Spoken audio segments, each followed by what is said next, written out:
মার্কিন president Donald Trump বলেছেন তার বিশ্বাস ইউক্রেনে যুদ্ধ শেষ করতে প্রস্তুত রুশ প্রেসিডেন্ট ভ্লাদিমির পুতিন। তবে শান্তি চুক্তির জন্য ইউক্রেনের প্রেসিডেন্ট ভ্লাদিমির জেলেনস্কিকে নিয়ে আরেকটি বৈঠক প্রয়োজন।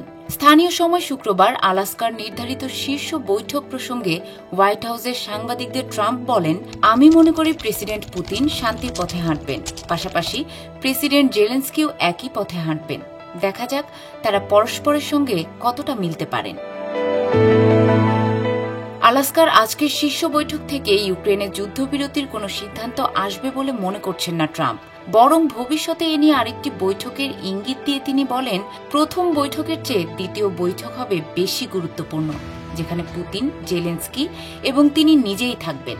সম্ভব হলে সেখানে কিছু ইউরোপীয় নেতাকেও অন্তর্ভুক্ত করা হতে পারে, আবার নাও হতে পারে। এ নিয়ে তেমন নিশ্চিত নন ট্রাম্প। এদিকে ট্রাম্পের সঙ্গে আলাস্কার বৈঠকের প্রস্তুতি নিয়ে বৃহস্পতিবার মস্কোর শীর্ষ মন্ত্রী ও নিরাপত্তা কর্মকর্তাদের সঙ্গে কথা বলেছেন পুতিন।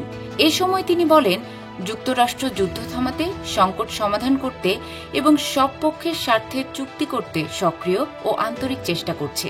তিনি আরও বলেন, দীর্ঘমেয়াদী শান্তির শর্ত তৈরির জন্য কৌশলগত আক্রমণাত্মক অস্ত্র নিয়ন্ত্রণ সহ বিস্তৃত নিরাপত্তা ইস্যুতে আলোচনা হবে।